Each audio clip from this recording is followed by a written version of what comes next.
Hello everyone, welcome to a new video. So as you can see my screen now, ये first of all standard disclaimer, कोई stock idea by cell का recommendation नहीं है. You have to do your own research before buying and selling any financial instrument. This video is only for training and educational purposes and ये stock को मैं सिर्फ एक as an example आपको बता रहा हूँ.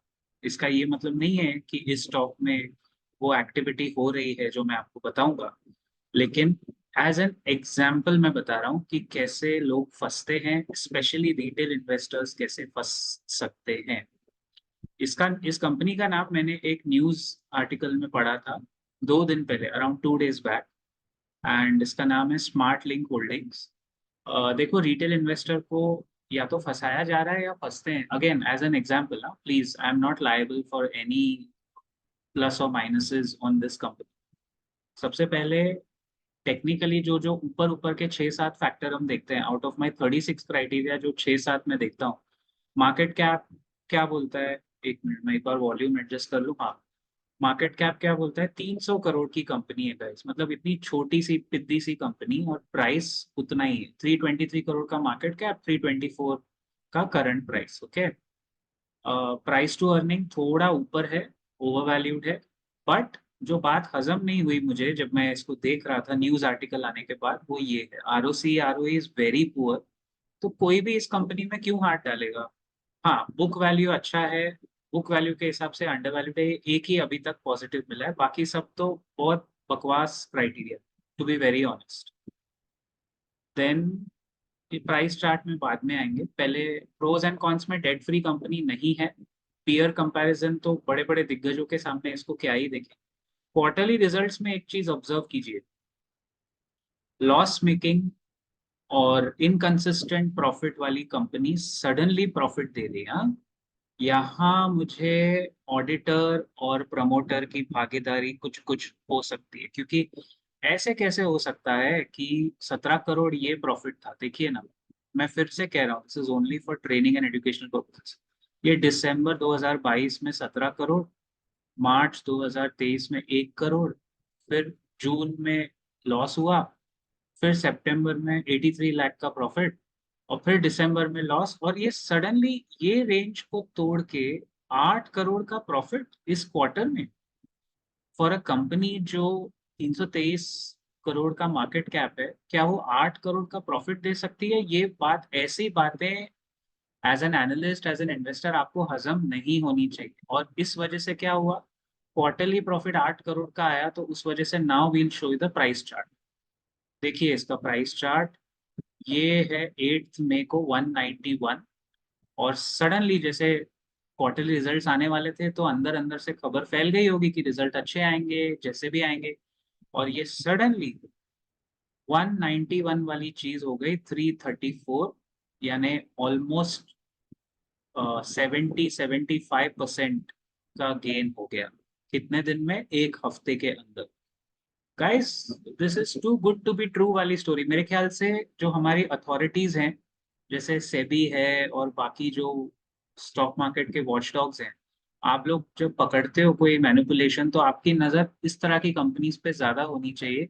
छोटे छोटे रिटेल निवेशकों को परेशान करने के और यूट्यूबर्स के पीछे पड़ने के बजाय आप इस पे ध्यान देंगे तो ज्यादा अच्छा रहेगा. ये वाइल्ड स्विंग, क्या कोई भी कंपनी 75% ऊपर ग्रो कर सकती है एक हफ्ते में, सिर्फ एक क्वार्टर अच्छा, और वो नतीजे भी कैसे जो हजम नहीं हो रहे. क्योंकि वाई ओ वाई बेसिस, अभी तो मैंने क्वार्टरली दिखाया ना, look at this Y O Y, year on year basis में वाई ओ वाई में प्रॉफिट है 10 करोड़, 10 करोड़, 19 करोड़. ये भी मैनिपुलेशन ही लग रहा है. यार देखिए, कभी भी बैलेंस शीट पीएनएल आप पढ़ेंगे तो आपको डिटेल दिखेगा, लेकिन मैनिपुलेशन है नहीं है हमें नहीं पता.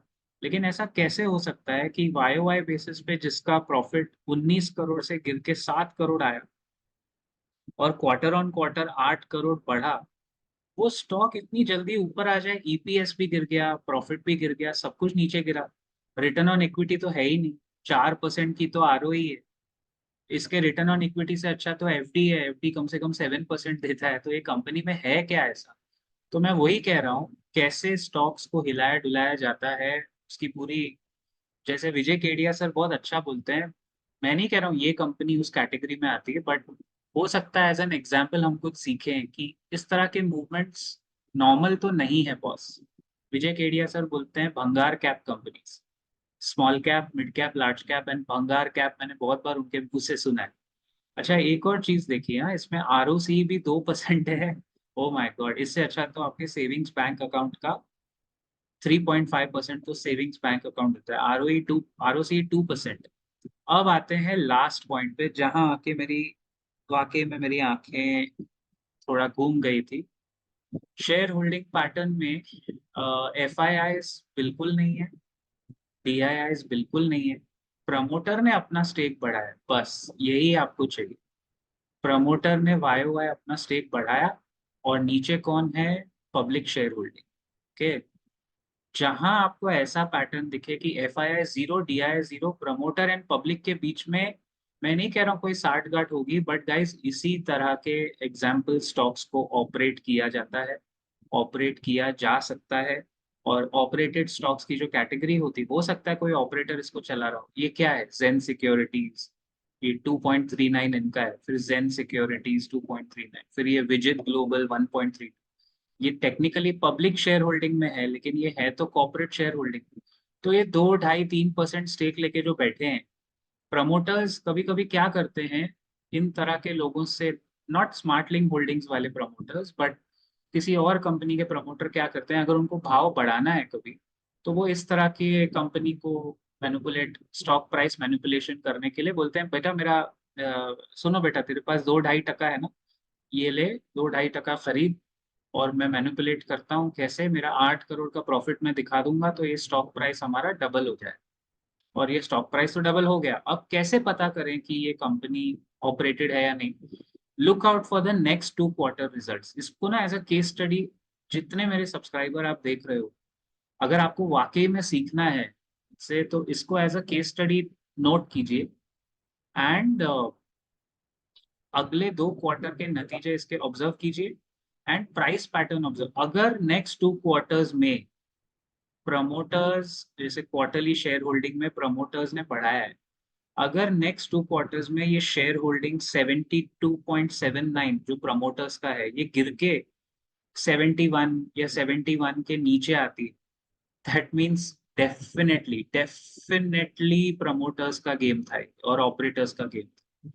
क्योंकि ऐसा हो ही नहीं सकता है कि प्राइस 75% ऐसे छोटे स्टॉक का गिरते हुए बाजार में, आई नो छोटा स्टॉक है, फ्लोटिंग स्टॉक कम होगा, लिक्विडिटी ज्यादा होगी, और करती क्या है ये कंपनी, वो सब, मतलब वो लिक्विडिटी वगैरह मैं समझता हूँ, बट लेट्स लुक एट ये करती क्या है। Smart Link group has been in the networking products business for 3 decades, involved in sourcing, manufacturing, sales, marketing and support. Smartlink Holdings, they are now NBFC। अरे वाह, तो सीधा तो भाई साहब आरबीआई, आरबीआई, सेबी और हमारे बड़े बड़े लोग इन पे नजर रखूंगा बॉस, मैं बता रहा हूँ आपको।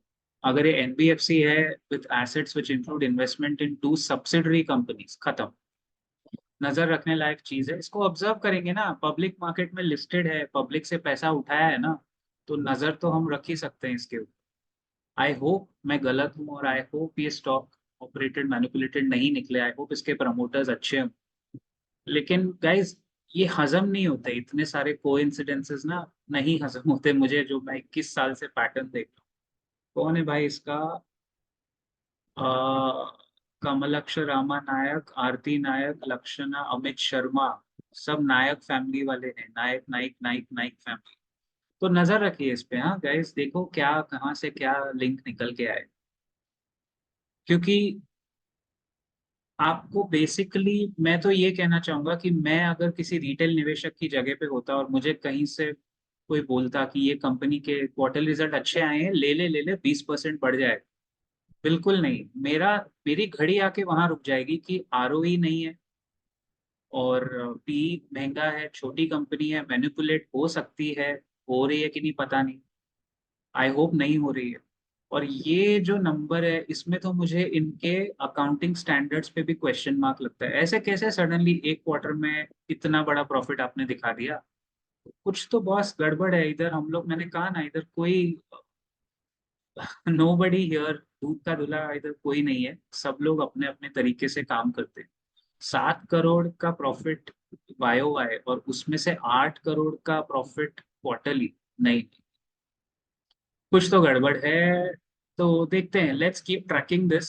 आप लोग मुझे रिमाइंड करते रहिएगा और मैं भी इस पे अपना एक पैनी नजर रखूंगा। देखे तो सही इसमें प्रमोटर अगले 2 क्वार्टर में हिस्सा बेचते हैं या नहीं। बट आई थिंक हमारे अथॉरिटीज को इस तरह के और पचासों कंपनीज होगी, छोटी छोटी छोटी छोटी, उनको लिस्ट होने से पहले नजर रखो और लिस्ट होने के बाद उन पे ध्यान देना चाहिए। ये मेरा हम्बल रिक्वेस्ट है। आई सी you in the next video very soon. Till then, as always, keep profiting.